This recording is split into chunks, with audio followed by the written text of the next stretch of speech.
Sergio Federovisky. Hola Sergio, ¿cómo te va? ¿Cómo andás?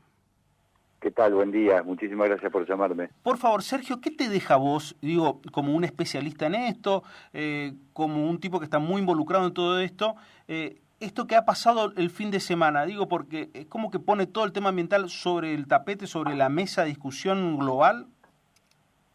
Sí, completamente. A mí me deja un gusto muy amargo, muy pobre. Ujú. En términos generales, a pesar de que yo no soy analista internacional, pero sí sigo con muchísima atención estos temas, debo decir que para mi modesta lectura, el G20 fue nada. Fue simplemente una cantidad de políticos poderosos del planeta que se juntaron a mirar un lindo espectáculo en el Colón.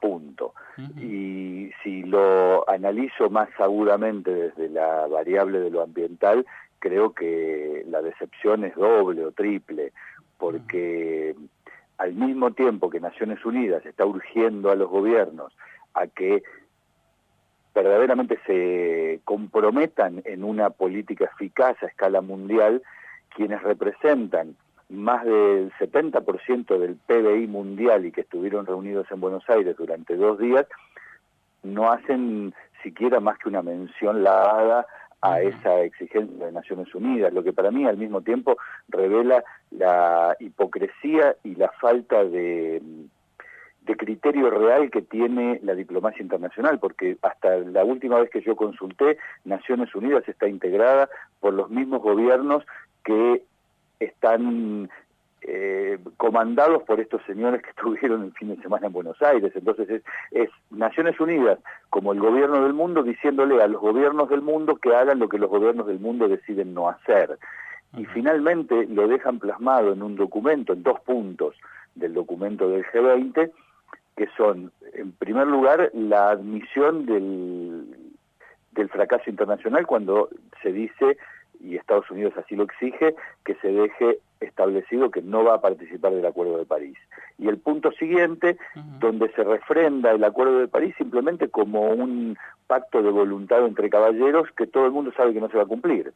Porque el Acuerdo de París, y esto hay que decirlo y recordarlo, no es un éxito, porque sencillamente el Acuerdo de París son X cantidad de personas que dicen vamos a hacer lo necesario para que la temperatura del planeta no supere los 2 grados centígrados.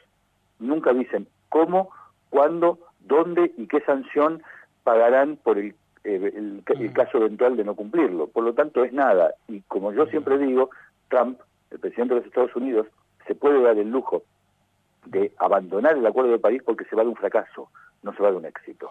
Ajá. El principal opositor para avanzar en eso, porque en la semana sí también había leído que Trump había desestimado uno de los informes ambientales, especialmente ratificado esto que no va a estar con el Acuerdo de París. ¿El principal opositor global es Estados Unidos o hay que sumarle también a China y otros países para no avanzar en esta cuestión climática? Se podría decir que el principal opositor explícito es Estados Unidos, porque Trump niega el cambio climático con argumentos muy menores, muy ridículos. De hecho, se resiste a aceptar lo que los científicos de su propio país y de su propio Estado y de su propio gobierno sentencian en relación a las consecuencias que va a tener el cambio climático en Estados Unidos. Pero después hay un montón de, digamos, detractores silenciosos que no son explícitos como Trump, pero son implícitamente negadores de la necesidad de tomar medidas serias en relación al ambiente. Estoy hablando, por supuesto, de China, de India, y si se quiere hasta de la Argentina, porque no olvidemos que son países signatarios del Acuerdo de París que después internamente llevan a cabo políticas en la dirección opuesta.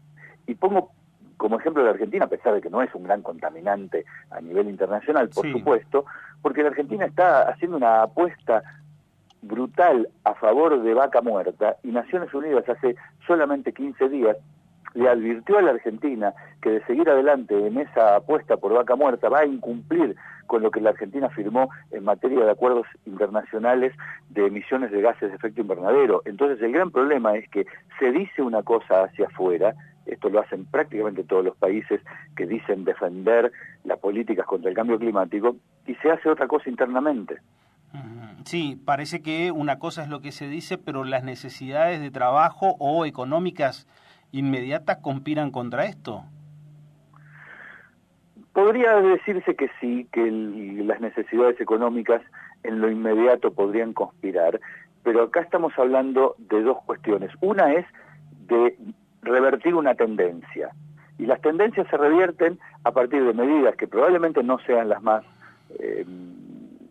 saludables en términos económicos, pero también viendo a quién se tiene que afectar. Y no me parece que los afectados tengan que ser los mismos pueblos que son, si se quiere, victimizados por las políticas ambientales como han sido hasta ahora.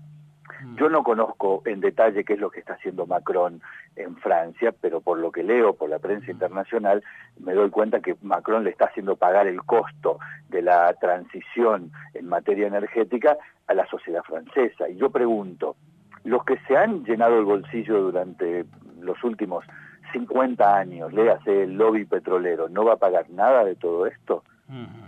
Sí, nunca asumen el costo, nunca, en ningún aspecto de la economía he visto alguna vez que los grandes capitalistas reciban o estén asumiendo algún tipo de costo. Siempre me parece que es a la inversa, ¿no? Exacto, bueno, doy un dato respecto de esto. En el mundo se calcula que los subsidios a la energía del petróleo en todo el ciclo desde la exploración a la distribución de los combustibles es 7 veces el costo de los subsidios a las energías renovables.